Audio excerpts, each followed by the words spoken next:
The experience of the past 2 years has proven beyond doubt that no nation can appease the Nazis. No man can tame a tiger into a kitten by stroking it. There can be no appeasement with ruthlessness. There can be no reasoning with an incendiary bomb. We know now that a nation can have peace with the Nazis only at the price of total surrender. The people of Europe who are defending themselves do not ask us to do their fighting. They ask us for the implements of war, the planes, the tanks, the guns, the freighters which will enable them to fight for their liberty and for our security. Emphatically, we must get these weapons to them in sufficient volume and quickly enough, so that we and our children will be saved the agony and suffering of war which others have had to endure. Let not the defeatists tell us that it is too late. It will never be earlier. Tomorrow will be later than today. Certain facts are self-evident. In a military sense, Great Britain and the British Empire are today the spearhead of resistance to world conquest. They are putting up a fight which will live forever in the story of human gallantry. There is no demand for sending an American expeditionary force outside our own borders. There is no intention by any member of your government to send such a force. You can, therefore, nail any talk about sending armies to Europe as deliberate untruth. Our national policy is not directed toward war. Its sole purpose is to keep war away from our country and our people. Democracy's fight against world conquest is being greatly aided, and must be more greatly aided, by the rearmament of the United States and by sending every ounce and every ton of munitions and supplies that we can possibly spare to help the defenders who are in the front lines.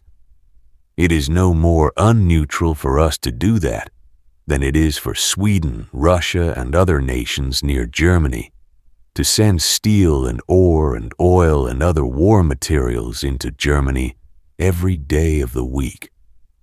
We are planning our own defense with the utmost urgency, and in its vast scale we must integrate the war needs of Britain and the other free nations which are resisting aggression.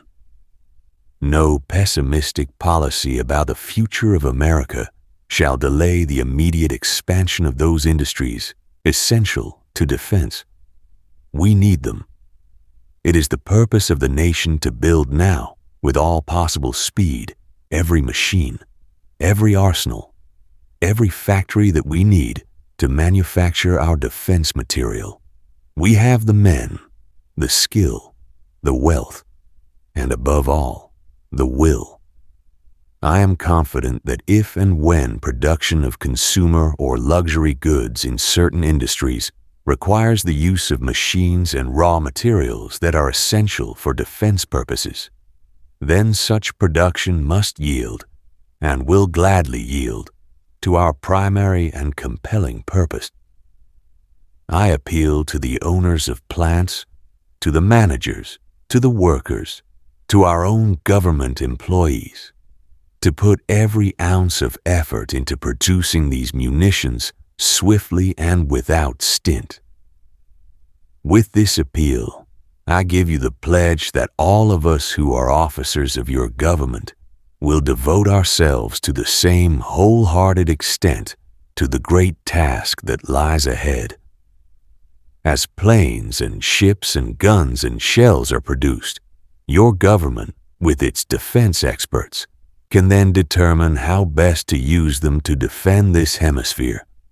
The decision as to how much shall be sent abroad and how much shall remain at home must be made on the basis of our overall military necessities.